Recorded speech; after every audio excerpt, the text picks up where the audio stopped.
Machine നമ്മൾ രണ്ട് ഭാഗമായിട്ടാണ് തിരിച്ചിട്ടുള്ളത്. ഒന്ന് P1ഉം P2ഉം. ഈ രണ്ട് ഭാഗങ്ങളായിട്ട് പല പ്രൊസീജിയേഴ്സാണ് നടക്കുന്നത്. ആദ്യമായി P1. ഈ പ്ലാസ്റ്റിക് ബോട്ടിൽ P1ലേക്ക് എത്തുന്നു. 1, 2 എന്ന രണ്ട് അയൺ ബ്ലോക്സിന്റെ ഇടയിലേക്ക് ഈ പ്ലാസ്റ്റിക് ബോട്ടിൽ എത്തുകയും അവിടെ വെച്ച് സെൻസർ ഓണായി വിത്തിൻ 5 സെക്കൻഡ്സിനുള്ളിൽ പ്ലാസ്റ്റിക് ബോട്ടിൽ ജാമായി അത് പ്രസ്സായി താഴത്തെ P2യിലേക്ക് എത്തും. ഈ രണ്ട് അയൺ ബ്ലോക്സ്, ഇത് 1, 2 എന്ന അയൺ ബ്ലോക്സ് തമ്മിലുള്ള അകലം 6.8 സെന്റിമീറ്റർ ആണ്. 1 ലിറ്റർ, അതായത് ഏകദേശം 6.7 സെന്റിമീറ്റേഴ്സ് വരുന്ന 1 ലിറ്റർ കുപ്പികളാണ് നമ്മുടെ മെഷീനിലേക്ക് ഇൻസെർട്ട് ചെയ്യുന്നത്. അടുത്തതായി P2.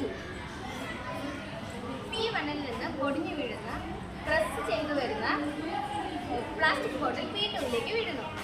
വിത്തിൻ 5 സെക്കൻഡ്സിനുള്ളിൽ സെൻസർ ഓണാവുന്നു. സെൻസർ ഓണാവുമ്പോൾ ഫാനും ഡേഞ്ചറും ഓണാവുന്നു. അപ്പോൾ ഈ വീഴുന്ന പ്ലാസ്റ്റിക് ബോട്ടിൽ 20 സെക്കൻഡ്സിനുള്ളിൽ ഡ്രെയിനായി ട്രാഷായി വിടുന്നു. 20 സെക്കൻഡ്സിനുള്ളിൽ ഇത് മൊത്തം പൊടിയുന്നു. നമ്മുടെ റൊട്ടേറ്റ് ഫാനിൻ്റെ ഉപയോഗം എന്ന് വെച്ചാൽ ഈ നമ്മുടെ മെഷീൻ്റെ ലെഫ്റ്റ് സൈഡിലായിട്ടൊരു പൈപ്പ് ഉണ്ട്.